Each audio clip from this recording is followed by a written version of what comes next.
Bonjour, c'est le mois de juillet 2019 et pour moi ça veut dire un an après ma rémission.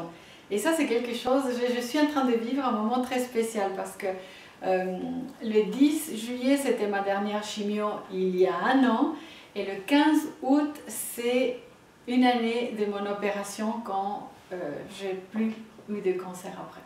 Donc je suis en période d'anniversaire maintenant. Et c'est vraiment super parce qu'on voit la différence, on voit que les cheveux poussent, vous voyez, ça fait quelque chose, je ne sais pas combien de centimètres j'ai maintenant, mais en tout cas ça pousse. Et puis le problème maintenant c'est que c'est trop court pour être long et trop long pour être court. Et ça c'est une transition qui n'est pas évidente. Donc cette semaine je vais chez la coiffeuse et puis je pense qu'on va faire couper un peu derrière. En tout cas, c'est ça ce qu'il conseille. Pour laisser pousser à nouveau, tu vas maintenir court derrière et puis laisser pousser la partie d'en haut. Parce que sincèrement, même si, voilà, je pense que ça me va bien les cheveux courts, mais pour moi, les cheveux courts, pour l'instant, représentent la vie avec le cancer. Et j'ai envie de m'éloigner un peu de tout ça et je veux faire repousser les cheveux. C'est pour ça que maintenant, je suis en période de transition. Peut-être dans les prochaines vidéos, vous allez me voir avec un peu plus de cheveux, comme ça. Mais c'est une période où je me sens bien.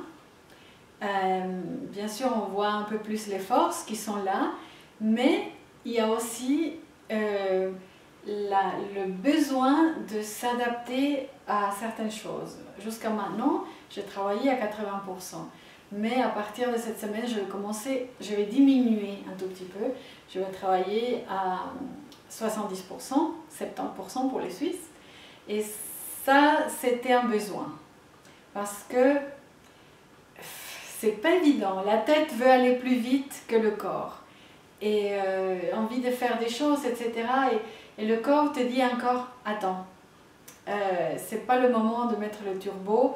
Et encore, je ne sais pas si après on pourra le faire mettre à 100%.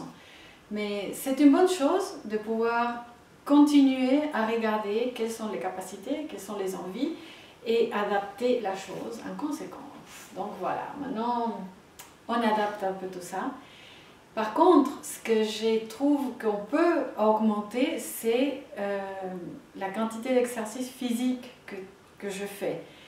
On était en vacances et on profiter pendant 2 semaines de faire des marches, des randonnées.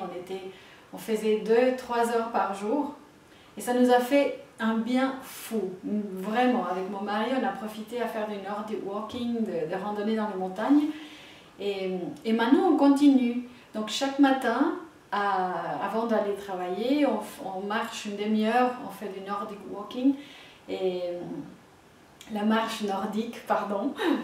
Et donc ça, c'est très positif, on voit l'amélioration physique tous les jours.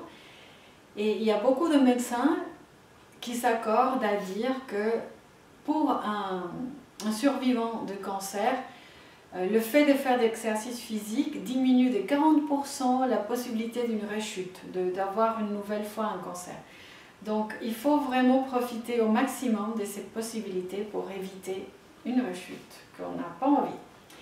Et justement, au lac le Man, lac de Genève, il y a tout un groupe qui... mon mari rigole, je prononce mal. Enfin, le lac Léman, voilà.